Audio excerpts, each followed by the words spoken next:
به أجمعين ومن تبعهم بإحسان إلى يوم الدين أما بعد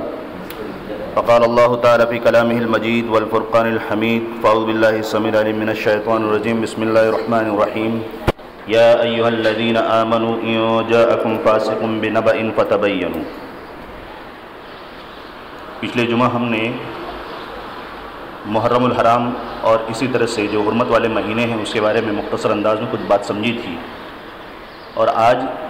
اس ذی الحجہ کے مہینے کی 29 تاریخ ہے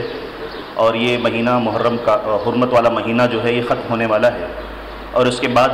ایک تیسرا مہینہ حرمت والا جو محرم کا مہینہ ہے اس کا آغاز ہونے والا ہے.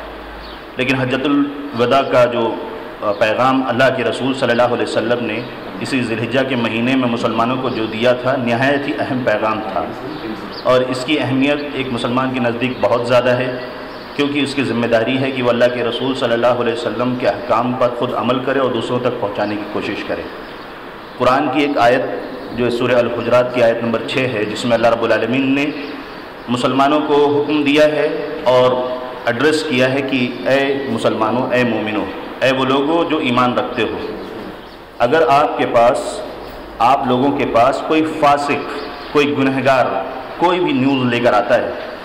تو آنکھ بند کر کے اس کی باتوں پر بھروسہ نہیں کرنا ہے. اللہ رب العالمین نے اس کے اندر سماج کے اندر، سوسائٹی کے اندر ہونے والے کیوس کو، پرابلمس کو حل کرنے کے لیے، اس کا سولوشن بتانے کے لیے یہ سلیقہ سکھایا ہے. اذا جاءکم فاسق بنبأ فتبینوا، اس کو کلیئر کر لو، اس کو واضح کر لو، اس کو چیک کر لو اچھے طریقے سے. ان تصیبوا قوما بجہالۃ فتصبحوا علی ما فعلتم نادمین، کیونکہ اگر اس کی خبر پر تم نے عمل کر لیا تو اس عمل اور ایکشن کے حساب سے بعد میں تم شرمندہ ہونے والے ہو. کیونکہ امام نووی رحمہ اللہ نے کہا کہ ایک آدمی جو ہے نارمل، کبھی کوئی خبر سنتا ہے وہ صحیح ہوتی ہے، کبھی کوئی خبر سنتا ہے وہ غلط ہوتی ہے، دونوں چیز کے امکانات ہوتے ہیں. اس کے لیے کسی شخص کی عزت پر حملہ کرنا یا کسی خبر پر ایسے ہی اندھ وشواس، ایسے ہی بھروسہ کر لینا، کسی کی شخصیت کو، کسی کی پرسنالٹی کو مجروح کرنے کا ایک ریزن اور سبب بن سکتا ہے. اس کے لیے ہم کو چاہیے کہ اللہ رب العالمین کے اس حکم پر عمل کریں. اور یہی وجہ تھی کہ محدثین نے بھی جب نریشن کا جو سلسلہ ہے، اسی وجہ سے محدثین نے اس کی بنا پر اصول تیار کیے کہ اللہ کے رسول صلی اللہ علیہ وسلم کی جانب کوئی بات جوڑی جاتی ہے، کہی جاتی ہے کہ یہ نبی کا فرمان ہے، اسی وجہ سے چیک کیا جاتا ہے. اور خود اللہ کے رسول صلی اللہ علیہ وسلم نے وعید سکھائی ہے کہ اللہ کے نبی سے کسی بات کو جوڑا جائے، اگر وہ بات جھوٹی ہوئی، غلط نکلی، الزام ہوئی، تو اللہ کے رسول صلی اللہ علیہ وسلم نے اس کے لیے وعید سنائی ہے. اللہ رب العالمین نے قرآن کے اندر اپنے بارے میں ایسی بات جو اس نے نہیں کہی اس کے بارے میں منع کیا ہے، اس کے بارے میں وارننگ دی ہے. ایسے ہی ایک ایمان والے کے بارے میں، اس کی عزت کے بارے میں اللہ کے رسول صلی اللہ علیہ وسلم نے حجۃ الوداع کے دن بخاری کی روایت میں کہ فَإِنَّ دِمَاءَكُمْ وَأَمْوَالَكُمْ وَأَعْرَاضَكُمْ عَلَيْكُمْ حَرَامٌ كَحُرْمَةِ يَوْمِكُمْ هَذَا فِي شَهْرِكُمْ هَذَا فِي بَلَدِكُمْ هَذَا. اللہ کے نبی نے فرمایا کہ تمہارا خون، تمہارا مال، تمہاری عزتیں حرام ہے تمہارے اوپر، جس طرح سے اس دن کی حرمت ہے، اس شہر کی حرمت ہے اور اس مہینے کی حرمت ہے. یعنی ایک بے قصور انسان کا، بے قصور مسلمان کا، بے گناہ انسان کا خون اور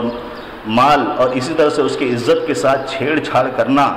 اللہ کے رسول صلی اللہ علیہ وسلم نے یہ پیغام 9ویں ذی الحجہ کو دیا تھا، عرفہ کے دن. عرفہ کا دن جس کی فضیلت آپ نے سنی کہ اللہ کے رسول نے فرمایا کہ اس ایک روزے کے بدلے غیر حاجی کے اگلے اور پچھلے گناہ معاف ہو جاتے ہیں. حاجی کے لیے اللہ کے رسول نے فرمایا کہ الحج یوم عرفہ، الحج عرفہ، عرفہ کا دن اتنا اہم ہے کہ اللہ کے نبی نے اس کو ہی حج کا دن قرار دے دیا. اللہ رب العالمین اس دن مغفرت کا اعلان کرتا ہے. تو اس دن اللہ کے رسول صلی اللہ علیہ وسلم کمپیئر کر کے بتلا رہے ہیں کہ اس دن کسی بے قصور مسلمان کا خون، مال، عزت، اس کا احترام اللہ رب العالمین کے نزدیک اتنا زیادہ ہے. فی بلدکم ھذا، وہ مقام جہاں لوگ حج کرنے جا رہے ہیں، جو بیت الحرام کا علاقہ ہے، وہاں پر کسی گھاس کو، پلانٹ کو اکھاڑنا، چھوٹے سے پودے کو اکھاڑنا، یہ چیز جائز نہیں ہے. برڈز، پرندے بیٹھے ہیں، ان کو اڑانا جائز نہیں ہے. کسی کا سامان گر جائے اٹھانا جائز نہیں ہے، اس صورت میں کہ اس کو ہم لوٹانا چاہ رہے ہوں. اسی طرح سے